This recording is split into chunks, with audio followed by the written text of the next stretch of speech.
Biz çadırda oturuyoruz. Bir sıkıntımız battaniye lazım. Soğuktur, akşamları soğuk oluyor. Başka ne? Allah olanlara rahmet etsin, yaralı şifa versin. Çok korkunçtu ya, artık kapıya geldik, kapıda artık aha yıkıldı, yıkılacak diye bekliyoruz.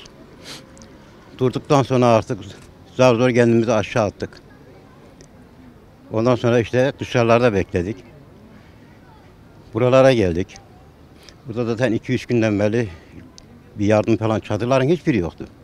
2-3 günden sonra geldi çadırlar. Artık evi hasarlı olmayanlar geceyi evde geçiriyordu, gündüzleri buralarda geziyor. Hatay İskenderun'da yaşıyorum. 6 Şubat'ta deprem oldu. 15 günden beri çadır bulamıyoruz. Her yere başvurduk. Çadır vermiyorlar bize. Ve burada Millet Parkı'nda oturuyoruz biz. Tüm çadır kentleri gezdim. Vermiyorlar. Yazdırıyorlar, vermiyorlar ama. Çadır getirsinler bize abi.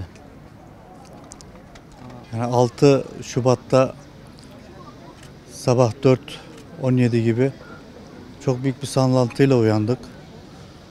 Çok şükür bizimki müstakil bir katlı evdi. Çatlak ve yıkıntı yok ama karşımızdaki binalar hep çökmüştü. Yani o enkaz anında o an yani 5-6 tane komşularımızı çıkarttık. 2 tane ölmüş arkadaşlarımız vardı. Onları çıkarttık. Allah beterinden korusun. Yani hayatımız zaten hep sallantıyla geçiyor. Hala da sallanıyoruz. Nereye kadar bakalım? Belediye sebze halinde falan iş yapıyoruz. Bu depremden dolayı 20 gün iş yapamaz hale geldik. Bütün esnaflar hepsi dükkanları kapalı. Yani böyle giderse durum hiç iyi olmayacak gibime geliyor. Bir an önce yani esnafları da bir şey yapılmasını diliyorum. Dükkanlar kapalı, işte eve gidiyoruz. Buraya gelip yemeğimizi yiyoruz. Tekrar eve gidiyoruz. Çadırda olanlar çadırda yatıyor. Öyle hayatımızı sürdürüyoruz yani şey olarak. Şu anda tüm Türkiye'nin başı sağ olsun. İlk evvela diyorum Allah bizim devletimizden, milletimizden bizi eksik etmesin. Her şeyimiz geliyor. Allah'ımıza şükürler olsun. Bize yardım eden de etmeyenlere de Allah razı olsun. Yani ne diyeceğim, başka bir şey diyeceğim yok. Herkesin başı sağ olsun diyeceğim. Türkiye'nin başı sağ olsun. Deprem hastasında tabii ki biraz etkilendik. Çocuklar olsun, biz olsun, gayet başkaları olsun. Yani çok etkilendik. Buna da şükürler olsun. Sağ salim kurtulduk. Ölenlere de Allah rahmet etsin. Kalanlara da Allah yardımcıları olsun. Allah şifalar versin diyorum. Deprem olmadan önce yani saat gece 4 gibi uyandık.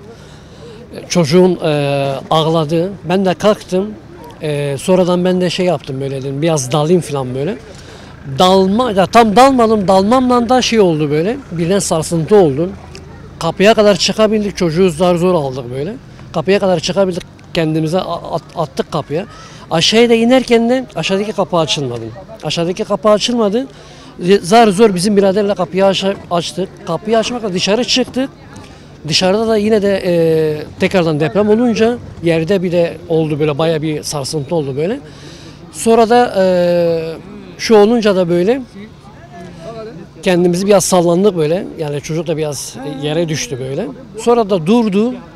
Bizim bu şeyin BİM'in bitişiğinde arabanın üstüne de depo düşmüştü. Yani bayağı depo düşünce de arabalar çok hasar olmuştu. Sonradan da ben dedim şöyle yapayım dedim. Bir bakayım dedim yani sadece burada mı hasar var yoksa İskenderun'da mı? İskenderun'da şöyle gezince komple her tarafta da evler yıkılma vardı. Allah'tan da yani şeyden geçti. Parçadan geçmiş olsaydı daha çok hasar olurdu. Ya çok şükür fazla hasarımız yok çok şükür. Allah'a şükürler olsun. Allah devletimizi başımızdan eksik etmesin. Allah Cumhurbaşkanımızı da başımızdan eksik etmesin. Yani bayağı ihtiyaçlar geliyor, bayağı yardımlar geliyor yani. Çok şükür yani bolluk içindeyiz yani Allah'a çok şükür.